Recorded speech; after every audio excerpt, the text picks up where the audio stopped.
Hello, are you still there? I'm still there. You don't see me? Oh, well, no, it just had a little glitch there. It sort of froze Okay. for a moment. I didn't have a glitch. Yeah. It doesn't matter. Hello and good evening, everybody. This is Night Flight. I'm Judith Kwoba, and my guest tonight is Elana Freeland.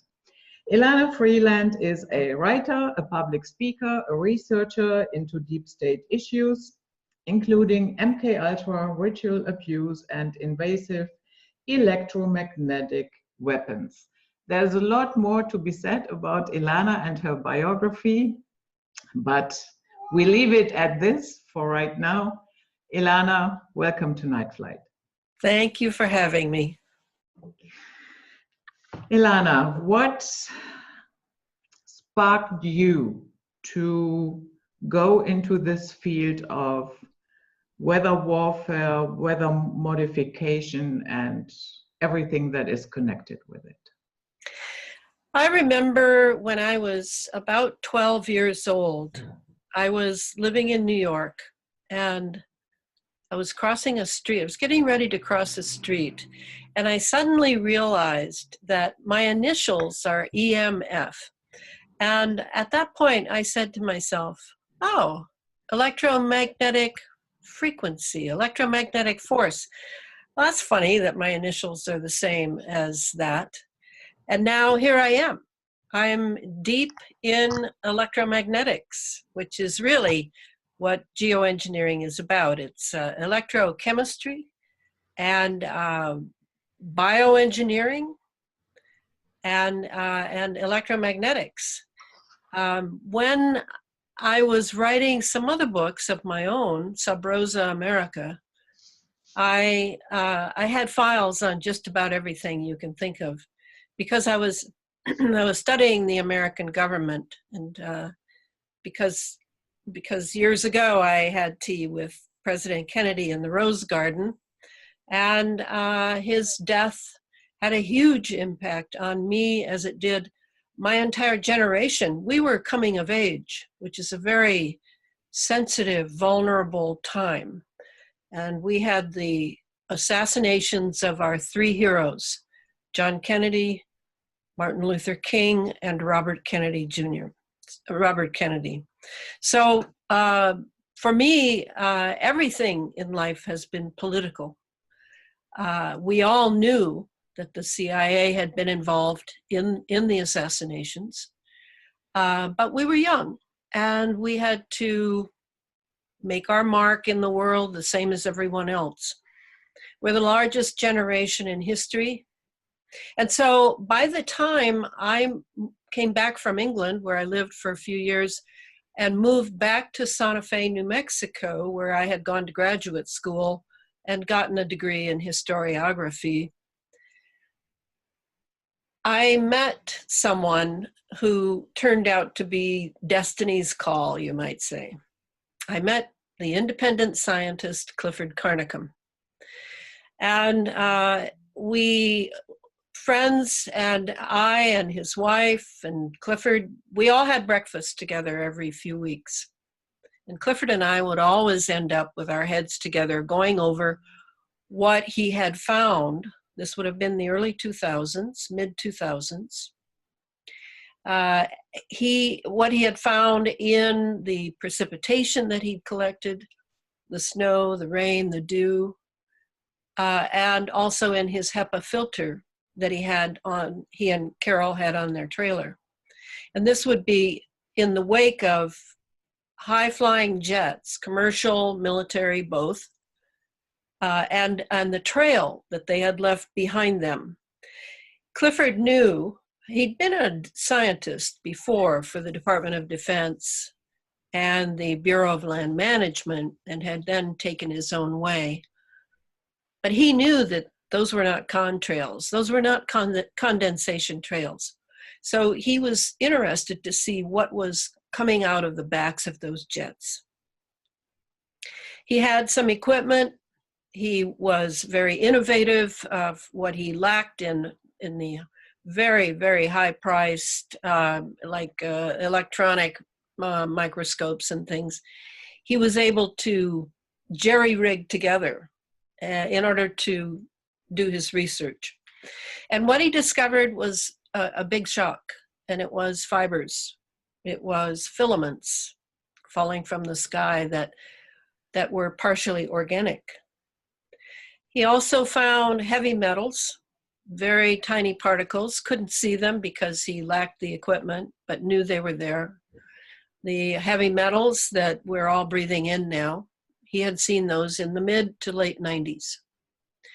He isolated the fibers and began to experiment on them, putting them in petri dishes and then adding some sort of environment for them to either grow in, reproduce, die, whatever happened.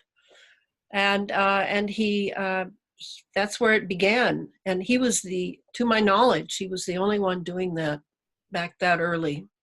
So he was the one that got me started in this. I found the fibers in my own body through what he calls the red wine test, where you clean your mouth and then slosh the red wine and spit it into a clean dish. And then you will see probably fibers. And now we call this particular pathogen Morgellons. Clifford had renamed it the cross-domain bacteria because he found that it had all three departments of nature in it. He recognized that it had been genetically engineered, and he set to work dissecting it with various solvents, various methods, because it was very tiny. And I gave him my saliva. There were fibers in it. I gave him my blood, and we put the slide of my blood and about 20 other people's slide under the microscope, and there was a pathogen, a creature, sticking its head into my red blood cells and sucking the iron out of it. So this was definitely got my attention, and that's really where I started. At that time, I did not at all know that the chemtrails, as they're called, the chemical trails, and the ionospheric heater up in Gakona, Alaska, were connected. I had read a book called the 1995 book by Nick Begich and Jean Manning called Angels Don't Play This HAARP. And so I was familiar with the HAARP, but I did not understand the relationship between the trails from the jets and the ionospheric heaters. So when I left New Mexico and returned to the Pacific Northwest, where I am now, and I was asked by a publisher for whom I'd done some work while I was in England, he asked me if I thought I could write a book on chemtrails. So I said, sure, I can, because I now had a feel for it. I didn't just have a file for it, I had a feel for it because of Clifford. So I wrote a Chemtrails, HAARP, and the Full Spectrum Dominance of Planet Earth.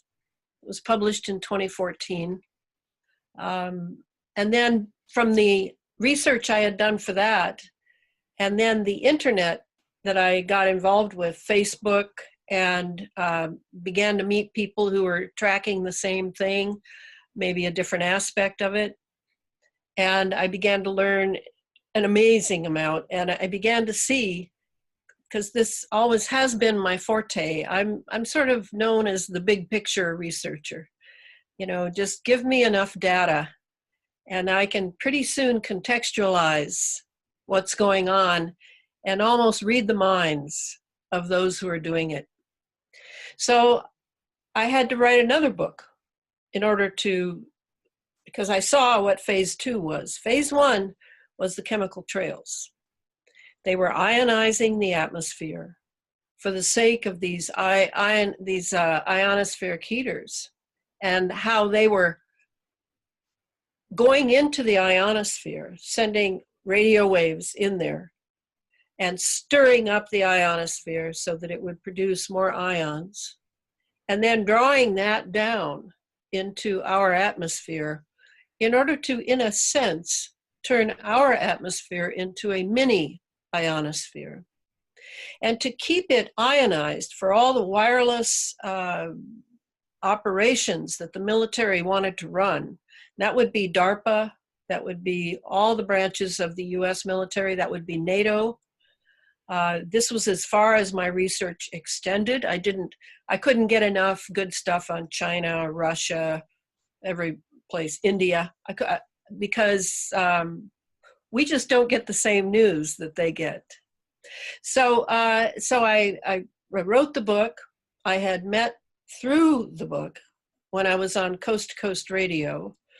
I had been contacted by a man named Billy Hayes, and Billy was a tower erector who worked all his life from the time he was 8 years old for a 3-letter agency whose name I will not mention. And Billy had been up in all these operations to create many, many phased array antennas, towers, you name it, as they were wiring basically the entire globe. And Billy knew a lot about how it's constructed to work as one big machine. And so through many conversations with Billy, and we went on radio shows together, I, of course, listened very carefully to what he said. Sometimes I took my own way because it was not something that Billy was skilled in. And eventually got the second book done. In 2016, I finished the book, but it was delayed by my publisher for 2 years. And I still don't know why. But it's called Under an Ionized Sky, From Chemtrails to Space Fence Lockdown. And it came out in 2018, spring. So that book lays out how this whole planet has been weaponized. And many people think of the geoengineering as something that's just coming out now, and gee whiz, too bad we have to do it, because it's kind of risky, folks. No, we've had geoengineering, this brand of geoengineering, for 2 decades. And we've had cloud seeding and many manipulations of the ionosphere, the magnetosphere, the lower atmosphere, and many tests on human beings on the planet without their consent or knowledge. We've had this since, well, at least World War II, if not before, and all throughout the Cold War. So can the people who run this country, can the military that has sworn to protect Americans here, can they lie to us? Can they deceive us in order to do what they feel is more important than we are? Yes, they certainly can. And that's what I attempt to expose through these books and all the talks I do, all the radio interviews, is to awaken people to what this program really is, because it's about a lot more than the weather. Elana, are there, or is there any data why they are doing this, or speculations that have some evidence, something like that? Oh, yes, there's plenty. But that you've hit upon the problem of the knowledge of this. First of all, I really couldn't go to a library and research the last 10 best books on this topic. This is a national security issue because I'm heavy on the word weaponized. You know, it's a brilliant idea that they've had for a long time to use the environment, to weaponize the environment for full spectrum dominance. And that's a military term. The doctrine of full spectrum dominance means absolute control over the environment and all who live within it. This is like the greatest military objective. And from whence does that come? it comes from the dreams of the space age. Recently, in the last several years, 5, 6, maybe more years, investment analyst Catherine Austin Fitts, who's quite well known here in the States, has many, many times been interviewed about her ideas on the secret space program. And she was the deputy secretary of Housing and Urban Development back when President George H.W. Bush was in office. And Catherine was a whistleblower back then about some fiscal criminality going on in HUD. And from that time, not only was she virtually ruined back then, and she has rebuilt her life, but she's so good at following the money. And so I've become good friends with her. She's a very big fan of the second book and has given it to many people. She discovered trillions of dollars missing. I mean, this was through, now the Fed is being audited for the very first time ever. The military auditing, very first time ever. And this money is showing up. I mean, we're talking trillions of dollars. The lowest amount I've heard is 21 trillion. So where did this money go? And Catherine posits that it went into the secret space program. She came at that from a fiscal angle. I came at it, at that time I didn't really know her or wasn't paying very close attention to what she was saying and doing. I came at it from another angle. And what I saw revealed through the patents and the papers and a lot of military documentation, all in open source, all on the internet. This is not something where I had to go kill someone to get information, or I had to wait for a whistleblower to tell me.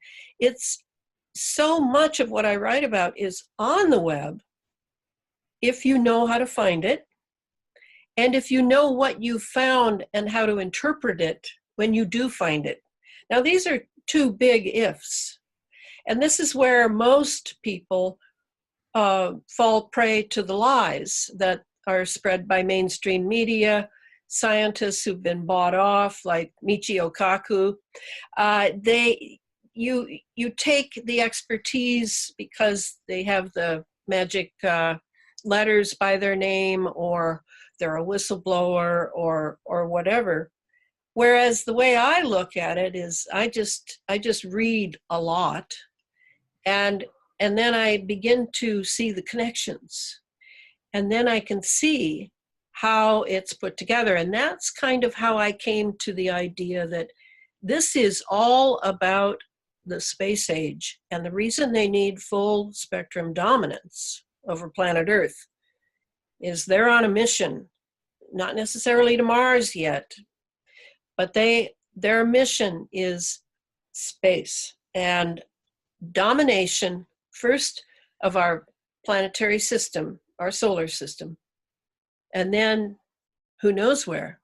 So first they have to dominate this planet. And they were not able to do it before with the programs they had running back in the Reagan, Bush, Cheney era of the 80s. They couldn't do it because the atmosphere would not maintain enough operations.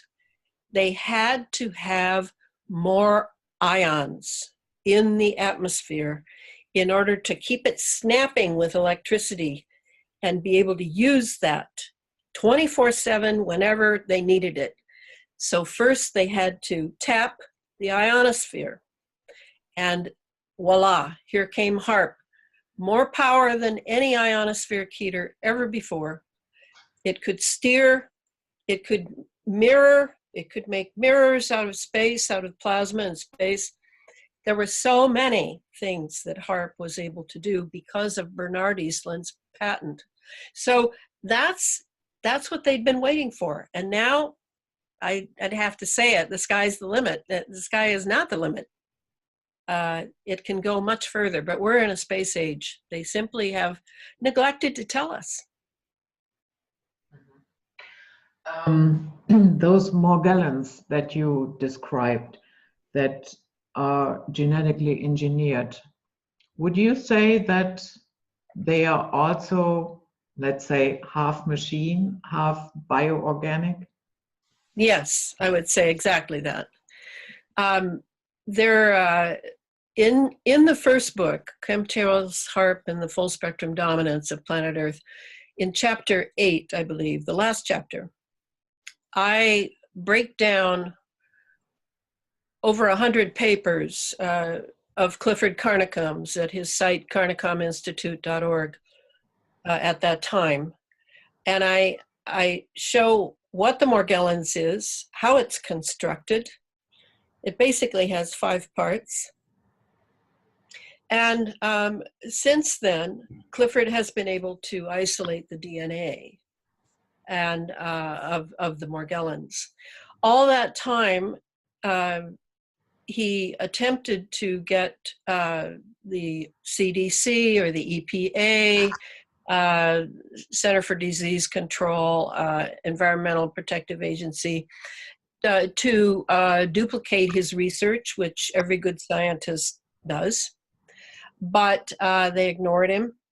And yet at the same time, in just a couple weeks' time, he was able to log over 180 alphabet agencies that had hit his site in order to see what he was coming up with. They wanted to see if he could, with no resources, no research, no one to talk to about it, if he was going to come up with what they had constructed. And over the years, he was able to do that.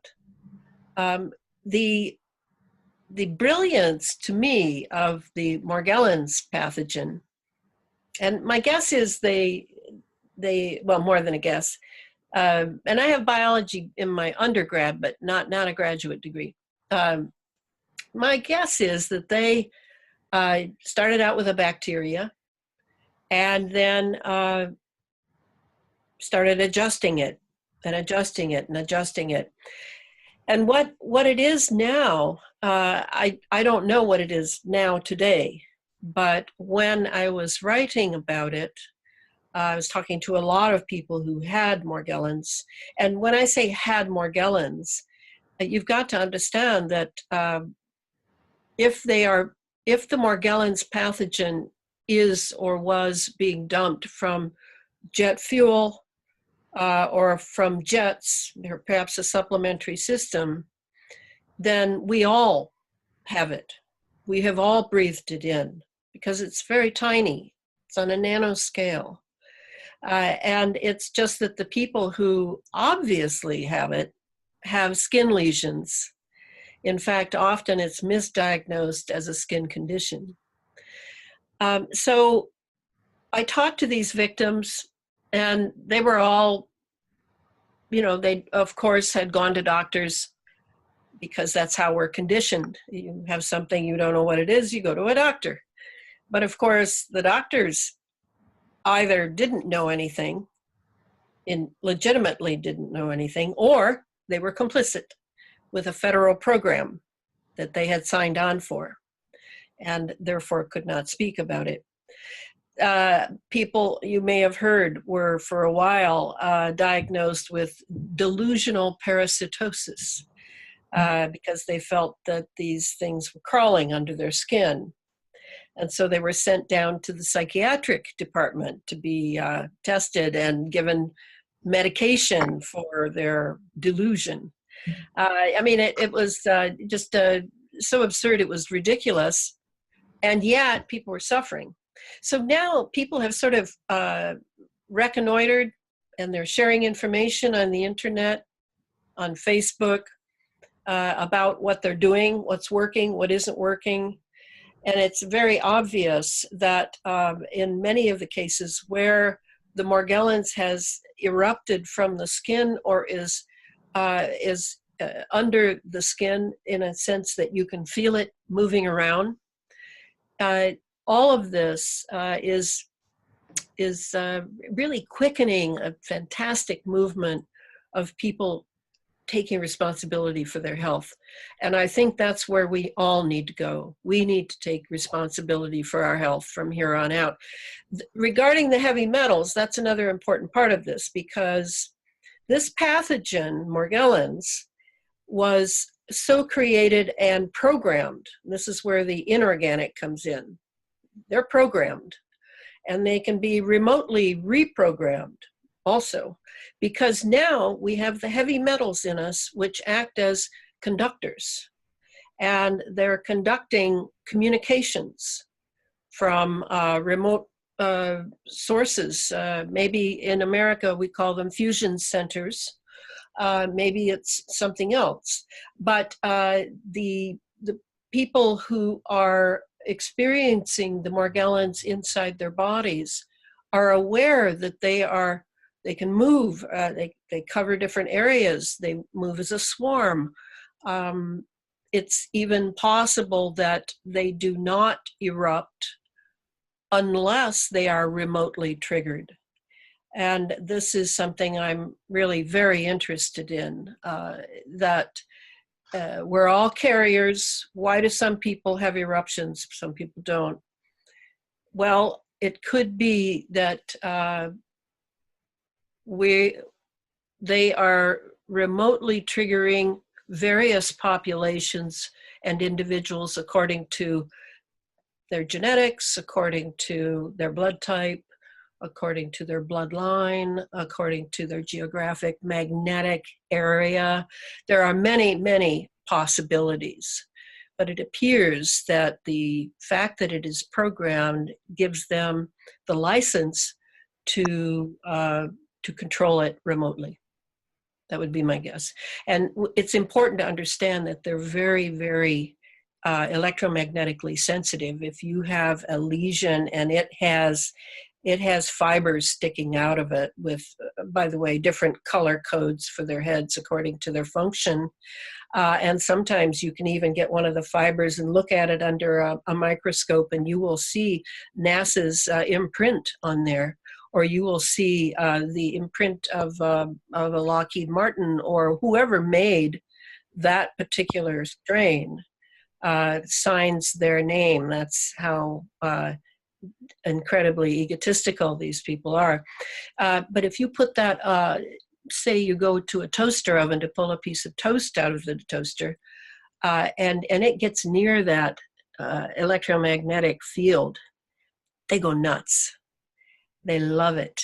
They love it. So this is why I'm telling people, turn your routers off at night, shut everything down, sleep with your head to the north, magnetic north, and and so you can get some good sleep and not have everything all jittery, because they're in there. Whether you feel them or not, they're in there. And they may be a small swarm, they may be individual, they may be, I don't know what, but if they're being triggered, they will be triggered through the heavy metals in our system that are acting as conductors.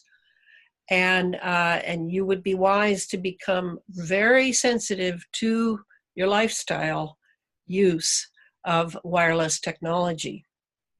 You can't see the waves. Like, I'm looking at a wall now. You have 50 hertz. In Europe, we have 60 hertz. But I know this field now is here. You do not need eyes. If you have a mind and you can study this technology to even a small degree so that you know the difference between megahertz and kilohertz and tetrahertz, you start to develop a sensory feel for where these fields are. And that way you can retain safety until the 5G gets here. Elana, these people who are working for this operation, let's call it operation, do they not understand that they are breathing it in as well? Yes, I'm sure they do. Or no, I'm not sure all of them do. I think it's a need to know basis and a compartmentalization. This is how scientists and their science are being controlled. And so the low newcomers probably know nothing about this. And many of these people I've noticed, seem to be interviewed in, special interviews with this corporation and this military lab, and they really seem to me that they don't know much at all, but they have a nice personality and they're good in front of the camera. But others know full well, and that's why I say that might be one of the perks, as we call it in America, one of the benefits of being an insider and agreeing to all the terms and signing the non-disclosure agreements, is that you are promised that you will be given the antidotes, that your children will be all right. And my guess is they have the machines, maybe on the order of a very sophisticated machine like the one in the recent film Elysium, where people are lying, the elites have this wonderful machine and you lie in it and now your entire body is renewed. And my guess is they have some instrument similar to that. They have the right vaccinations, the ones that are not being piggybacked with nanobots and pathogens and diseases like we are. So that could be very well be the turning point for a scientist of conscience who wants his family to be safe, and so agrees to the terms that he is by which he is used. That's a conclusion I've come to over time. Others who are not in the inside club, who are just used and expendable, that includes scientists, that includes PhDs, that includes military officers, etc. Well, they're going to have to figure it out themselves, just like we're having to figure things out ourselves. You already touched a little bit on 5G. I know that you don't have a cell phone. I don't have one either. And you don't have a TV. I don't have a TV. That's right. So, but I guess with 5G that accelerates everything once more. And the 5G is very problematical, and at this point, I would consider it, and I believe I mentioned it as such in the most recent book, Under an Ionized Sky, that the 5G with its millimeter waves technology is, and its amazing tiny phased array antennas, is the linchpin by which the space fence that I lay out in the book, of all the components of it, it's because we're dealing with a grid or a web of microwaves and radio waves that we cannot see, and many, many electromagnetic fields constantly in motion. We're not able to understand how such a huge planetary space fence lockdown can work. I mean, if you look at, and I do show it when I give talks, If you look at Lockheed Martin, which owns the patents for the space fence and controls the space fence, just as Raytheon, another defense corporation, owns the patents and controlled the HAARP technology. These are the two most powerful defense contractors in the world. They can give you a film on the YouTube that shows you that, yes, we have 2 installations to the space fence. This is how, we're going to count trash rotating around the Earth, all those dead satellites and pieces of metal, and in order to keep our missiles and spacecraft safe. Well, yeah, that's going on too. The detection through sensors, trillions and trillions of tiny, tiny nano-sized sensors that have been released into the upper atmosphere to read out data, collect data, and then it's remotely read down here on Earth. Yeah, that's going on, but that's not what the space fence really is. The space fence is really a huge grid web of absolute control into which we are plugged, thanks to our cell phones, yes, certainly. But more important, the heavy metals and the nanobots and the sensors and the microprocessors swimming in our bloodstream and easily sliding through the blood-brain barrier and into our brain. We are so plugged in now that all that has to happen is the right frequency is pulsed into a population or an individual, possibly even an entire nation. I don't know how far it extends, but this is a done deal. This is not in the future. This may happen. It is done now. And the mind control element is easy. I mean, we have microwave hearing. We've had microwave hearing going on since the 70s. And now we have heavy metal conductivity everywhere in our bodies, particularly in our brain, as the Alzheimer figures show and the autism figures show at the other end of life. I mean, this is not conspiracy theory.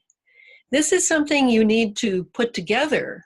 Yes, you have to be able to put this together because, like I often refer to the story of Isis and Osiris, the Egyptian myth in which Osiris is killed by his brother Set, and then his pieces are scattered all over the Egyptian delta.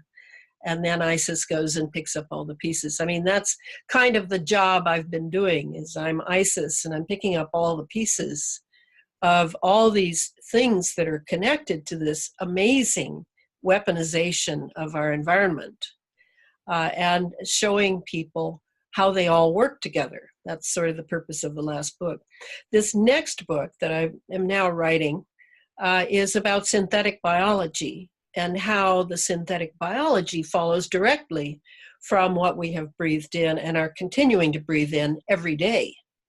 And this has to do with the transhumanism that they want to achieve. They tell us it's to enhance human beings for being so vulnerable and insufficient in strength, and gee whiz, we need to sleep every 16 hours and all these limitations. But it's not about that. It's about control over the human being and the alteration of the human being.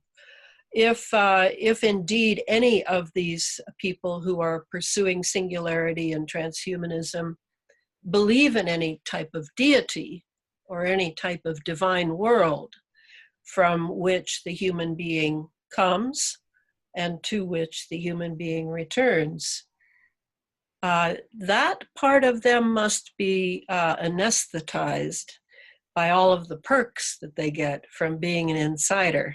Because this program leading us, forcing us with is sort of like an infantile need that human beings always have to be amused and to have new toys and new technology and new fun things, and oh, aren't we wonderful? With no more thought about why we would be, yes, okay, profit, yeah, that goes so far. Greed, that only goes so far too. But what is it really behind all this that are really going to transform us? And the 5G is the linchpin for this beginning of the transformation. In fact, you know, that would be maybe what they are reciting as their little mantra as each 5G goes into various areas, is thus the transformation begins. Because it's with the millimeter wave, and then you have all these 20,000 satellites that Elon Musk is taking up.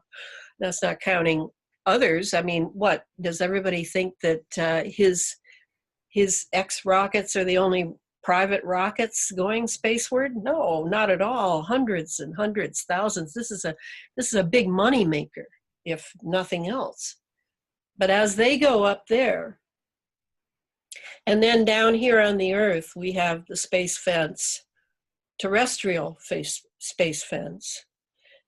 We're sort of sandwiched between the two. And this is where we will be absolutely ensnared. And me, no cell phone, right? You, no cell phone. But we will still be ensnared because it won't matter to them that we don't have a cell phone anymore.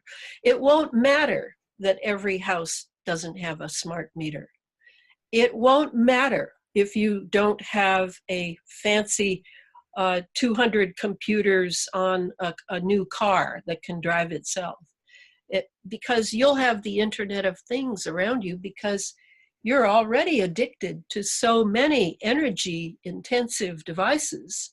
And the idea to have electric lights at night and to have heating come on when you press a button, these are, we will be had by the Internet of Things, which the 5G will be in close contact with.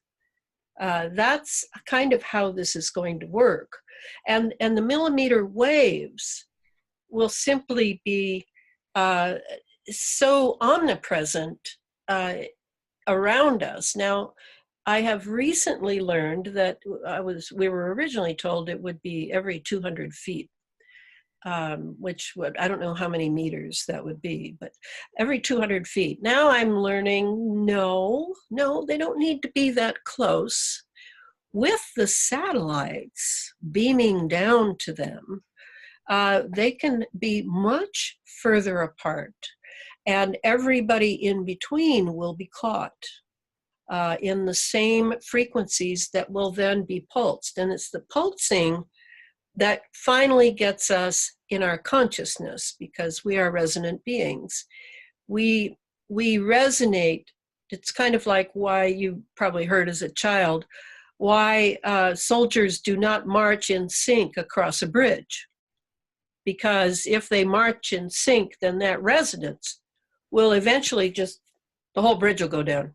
So they always march out of step over bridges. It's that resonance that they can pulse to us that will make us go in sync with what they're demanding of us through the pulsing, because we are resonant beings. And unconsciously, we may not even know. We will want to, our being will want to march in resonance with that pulse coming in. And that's how they're going to enslave humanity, without humanity even knowing that they're enslaved. But they had to have the electronic system in us as well. And I remember I used to think, golly, how are they going to get all of us into transhumanism? I guess they're going to have to wait for new generations. Well, that's true, but they can get the rest of us, maybe younger than me, to be in resonant sync. And they can do that in a way that's very subtle, to where you really want to work as a grocery clerk for your entire life, and have that be all you want, that gives you such satisfaction and such fulfillment. I mean, it's like the old sci-fi stories, that you're being controlled, but you're not aware of it, and your values have changed to where this is great. This is just like in 1984, where all the people are there and hating the latest enemy abroad. Doesn't matter who it is, just hate, the 2-minute hate. So this is what the 5G means to me, is that it will be the means by which the pulsing will be very deep into us. And at the same time, our genetics will change. They have to. It isn't, people have this idea that your DNA is sort of fixed as you come in. It's not fixed, it's an antenna, and it loves millimeter wave pulses. So this is the plan, and this is how the space fence will work for the plan. Is it doable? Well, I think it's doable because the entire atmosphere is involved in it.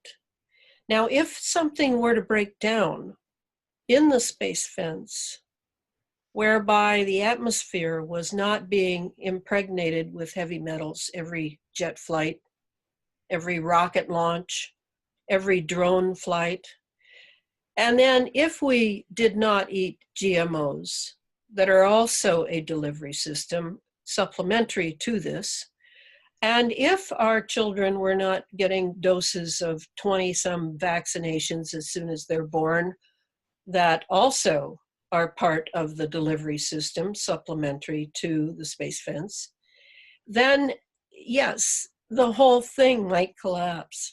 But how to do that? I have not really found that yet. I'm still working on public education. So in other words, what we are marching towards is a robotization of humanity. I think so. I think that's really what transhumanism ultimately means. Now, some of these elites and those in the in crowd who have sacrificed their souls for all of these perks, they will probably be able to be enhanced in extraordinary ways. And they will be an elite class over the rest of us. They will run the machinery by which we are kept in our resonance with the entire Earth's atmosphere now a resonant chamber. And it will be, that will certainly be what nations will fight over, or if they are nations. I would think there'll be corporations by then, big, giant corporations, and they will fight over who gets to control which resonant chambers of humanity. I think this is one of the ugly dystopic visions for the future. But like I always say, this is my watch. I'm thrilled to be here. I have no fear. I work for the divine world, and I will carry on here with public knowledge, because we still don't know if we are conscious of our chains. Is it like Spartacus? Is that when the chains shatter? Even if the chains are inside us and being remotely programmed from various places, what about my consciousness? They certainly work, the global elites certainly work very hard to make us unconscious. I have noticed that. So consciousness must be pretty valuable, and certainly not wanted in a slave caste. This is how I think. Mm-hmm. Yeah. Did you know that they already have an AI church? Oh, yes. In fact, in my Sub Rosa America books, which I wrote before they ever had this church, I have that church because it was inevitable that you have that. And that is a wonderful chapter, by the way, of just absolute adoration and ecstasy over the most ridiculous things I could possibly imagine.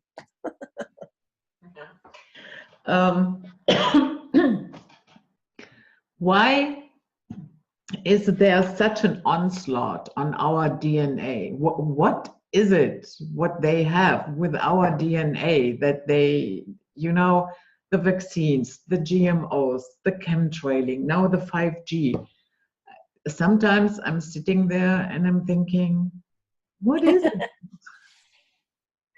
Well, if I wanted to be a god on planet Earth that could actually create beings, there are two things I would study now that everything has been electrified. I would study plasma, which is going on all the time in the atmosphere now, big experiments with plasma. Because plasma is not the fourth state of matter, it's the first state of matter. And they are attempting to be able to create. Now, they've been cloning human beings for a few decades now. And then the Human Genome Project and all of that, they are making creatures, cross-genetic creatures, like the cross-domain bacteria, like Morgellons, but you know, like a pig and a human and things like that. They are doing these things, but to create a human being, oh, well, now there is the holy grail of the evil brothers who seek to control everything and oust God or the divine, including the divine's nature. I mean, nature is under assault too, of course. They want to be able to create everything from the bottom up here. And of course, DNA must be acquired, the secrets of DNA. I mean, it's hard for you and me to believe that there are whole swaths of powerful human beings for whom their wealth is simply a tool. It's not an end, it's a tool. And who very much want to do things that no one has done before. This is, to those who don't believe that you don't answer for anything when you leave this planet, that would be very, very attractive, to leave a legacy in which your name is never forgotten.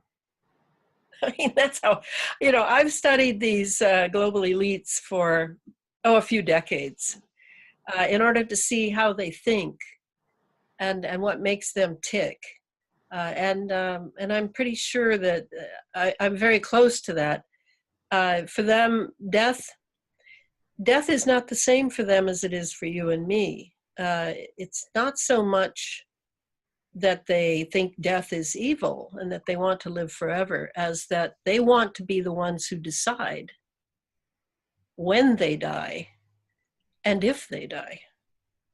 And that's because they know that on the other side of death is a great deal that one must be responsible to while here on the earth. They know that. At least the esoteric brand of elites that I track. And you know, I was a student and have been a student of Rudolf Steiner for many years, 45 years to be exact. So yeah, in a way, when you're doing this kind of work I'm doing, I think you can't just be bound by the facts and even the contextualizing of the material reality that comes from this kind of thinking, this kind of spiritual activity on the part of global elites. You really have to have insight, great word, insight into principles that have to do with spiritual realities. And I do think that one of the blessings coming now with the science, quantum physics for sure, and what CERN is doing, and all sorts of things that I discuss in the book, you begin to see that what it has been known for many, many centuries in religious traditions as the threshold, this sort of noli me tangere, for Caesar's I am. Caesar on one side, spirit on the other, never the twain shall meet, we don't know what goes on, la, la, la. There's sort of a wall between us and that, so that we concentrate very hard on being here. But now quantum physics and all that's going on with even the plasma experiments and time experiments at CERN and things like that, that veil or threshold is thinning. And soon we're all going to have to learn about all the laws that our masters that we've had for millennia have not wanted us to know. We're going to have to know those laws because they use them all the time, and they use them against us. And to me, there's a true democratic movement going on over centuries of the human spirit seeking freedom. And they do not want that. They want that for themselves, yes, but not for the plebeians, not for the low caste. So I'm when I started all this out, I was pretty quiet about that because I didn't bring my Steiner side of my personality to the fore much. And now I'm old enough that I don't have to apologize anymore. This is what I tell myself. And if I need it, I will call on it because I can see pretty far on that side too. So why not? Why not give people the advantage of realizing that, you know, when you talk about a plasma body or a physical body, well, what is the difference between those two bodies? Is it just matter? Is that the only difference? Is there something like your thoughts, your thinking? I'm thinking right now, and I'm speaking my thoughts.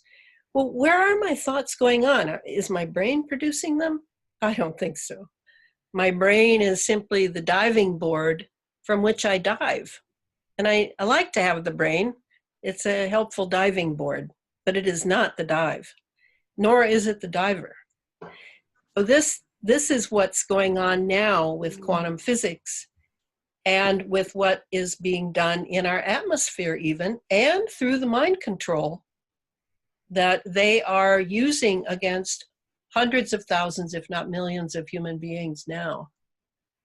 This other side of existence that has been forbidden us is now getting closer and closer and closer. And pretty soon we're going to have to somehow figure out how the two interlock, just as our masters have known for many, many generations. Thank you for pointing that out, this occult side to the entire subject, because I think that is very important to understand the entire picture. And it sounds a little bit to me as if we are dealing with psychopaths having cosmic abandonment issues. That's good. Cosmic abandonment. Oh, that's really good. Yeah, I'd agree with that. Yeah, and because they can't get over it, the rest of us have to suffer. Always. Always. This is how it has been. But it will not always be like this. And I think they're getting some of the first rumblings of this. That this may, that things are changing. Consciousness is definitely on the move. the people, all the New Agers and everybody else who talks about that, they are right. They are right. But I'm very cautious of getting too far off the field here, off the trail I'm on. And I stick pretty close to the science because I know that if I can understand the science, I can see what it has to do with that other side.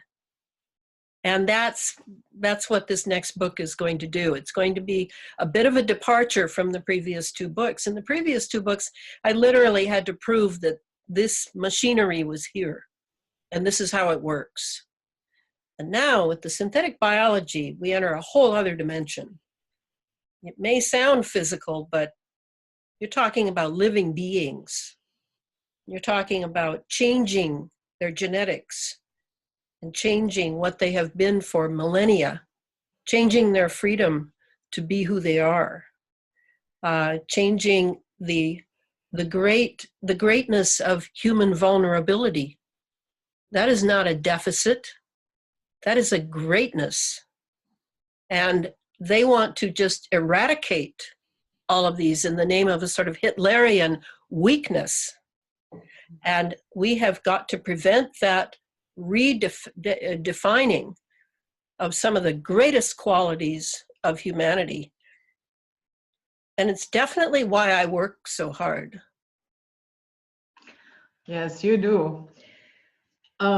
When we look at so-called ancient cultures like Sumeria, Egypt, we see all these chimeras.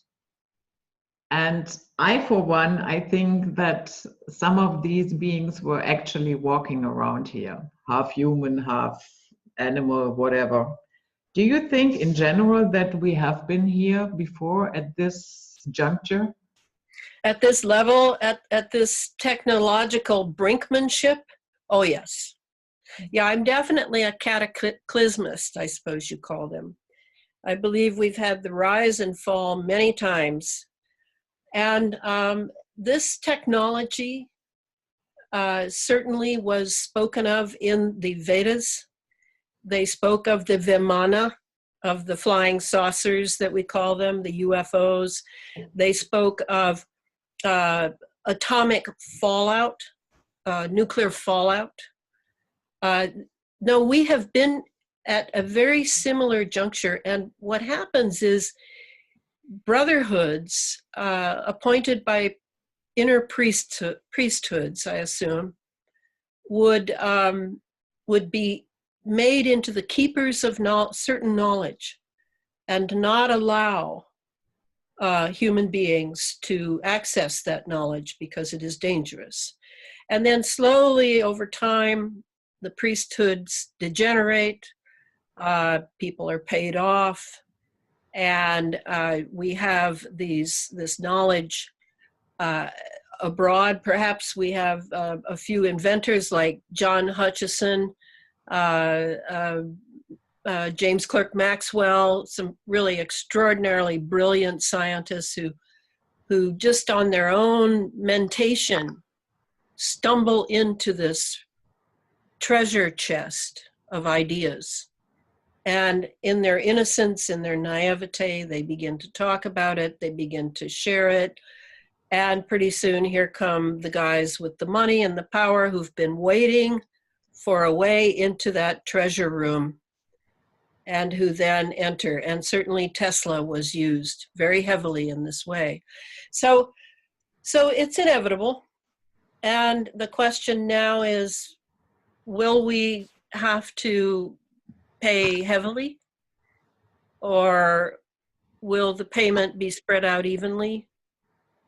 What will happen? I don't know that. I'm not a prophet, but I do know that that is exactly how it has worked. There are certain laws that have been rediscovered now, and it would have been nice if it could have waited another 1,000 years for our moral nature to catch up with such ingenuity and cleverness, but we don't have that option now. The Pandora's box is open, things are flying about, And I'm sure that many people, many scientists and just people like us are in a great quandary, because you cannot put things back once the box is open. So now we're fumbling around trying to, first of all, figure out that that's where we are. Second of all, what can we do? What can we do in our personal lives? What can we do in our public lives? How can we batten down the hatches in case? What is life? What is death? What am I doing here? Why have I come here? How am I doing on why I came here? I mean, you know, this is a very, very existential moment. And I'm not sorry for that at all, because people are way too sleepy, way too self-satisfied, and you know, think that they're somehow more special than anyone else. And I'm always for consciousness growth. And this, to me, this is a long war, and there are many battles, and that may mean over time as well. After I'm gone from here, this may still be on the front burner for effort by those who incarnate with great resolve. Yes, it might be. So that's how it is. That's all right. What would you suggest to do on the spiritual level? Is a whole different story. That could be a show all by itself. But to prepare physically, getting rid of our heavy metals in the body. What else? What else can we do? Well, for that itself, there are many ways to do that. And certainly along with those heavy metals are the nanobots. And the nanobots are simply nano-sized robots, right? They're little computers in a way, but in another way, they have a certain swarm consciousness, I would call it. So these are a little different than the heavy metal detox from a naturopath, or hooking up to a real Rife machine. I really don't recommend Rife machines, because I don't know which ones are real and which ones aren't. Rife indicated that you know, it had to be done with great delicacy, and I don't know that anyone has been able to. They haven't been able to rebuild the microscope he made, so I don't know about the Rife machine either. But I do know that magnetism plays a role in the nanobots, in getting rid of them and the heavy metals. And that is being done by a Canadian named Tony Pantalaresco. And Tony is an engineering background, a real character, as one might say. I'm very fond of Tony, and he is experimenting with magnets and driving them out. I take the bath he recommends, which is an Epsom salt, sea salt, and boron bath, in order to, the boron being to peel back the polymer film that you have on your body that you're probably not even aware you have. Because to get them out, you've got to open that polymer encasing up, and then get them to come out through the pores. So it's a bit more complex than just going to the naturopath, is what I'm saying. But however one does it, it must be done. That's number one, because tomorrow you're going to get up and you're going to breathe more in. There is no day off, to my knowledge, for breathing heavy metals. And then examining the lifestyle with less entitlement, that all these comforts and things we feel we deserve, maybe we need a few less. Maybe we need to choose a lifestyle in which we can stay awake, not to be, you know, freezing cold out in the snow, living homeless. But on the other hand, not to have every cute, cool device that you can possibly have, so that you can be responsible for your human tasks of protecting your own humanity, your children's and grandchildren's humanity, your community's humanity, and humanity abroad, because humanity is endangered now, just as nature is endangered. What they want is a virtual world. And if you think they're being metaphoric, they're not. They want a virtual world, not cell-based, not human consciousness-based, not tree consciousness-based. They want an AI-run virtual world. So, and the younger generations, many of them have been already taken. They're already captive, having sat in front of the TV and been programmed from a very early age. So the lifestyle is really important. I talked about sleeping with the head to the north, about unplugging everything at night, just all very, you know, it sounds so mundane. And if you're educated and listening, you think that your mind should be used for greater things. Well, without a body, I don't know quite what kind of a mind you're going to have that you can enjoy. So let's take care of the body.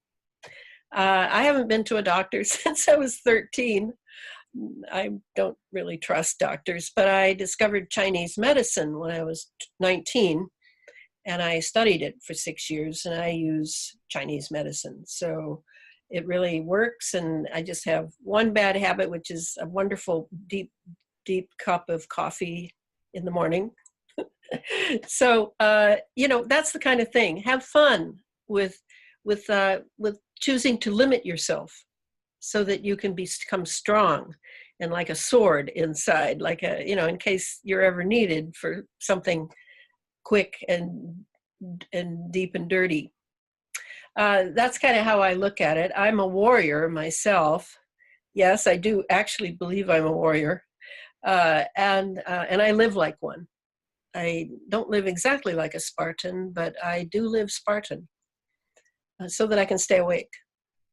And that, to me, as I'll repeat, consciousness may sound like a pretty flaky thing because of all the years of New Age programming we've had to listen to. But when you think about it, we don't really know what happens when the consciousness is in sync. And we're talking frequency here. When you meet someone and your consciousness is in sync, that frequency, you're on the same frequency band.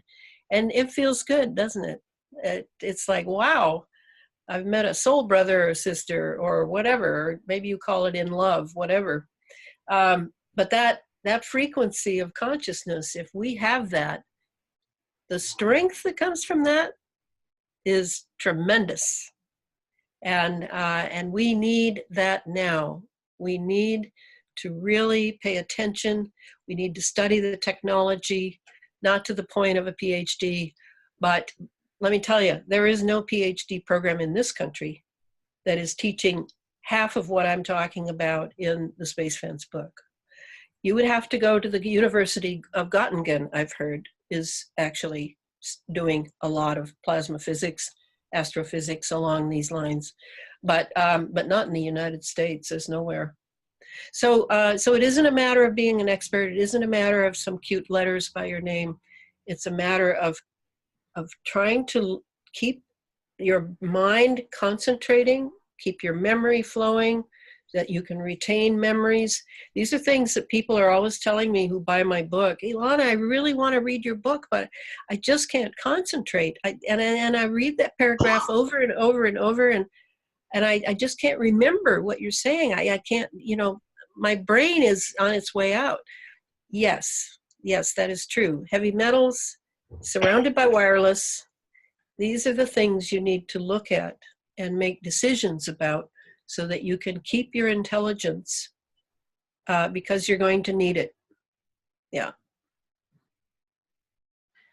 Well said. I said for years and years and years, at the end of the day, the real game changer is consciousness. Yes, it is. Yeah. And with that said, Elana, I thank you very much for coming on tonight. I know it's not night for you. And I hope you come back. Yes, well, thank you. This has been wonderful. And so we hope you enjoyed this conversation and Elana's insights. This was Night Flight for today. And we say goodbye until next time. Bye-bye.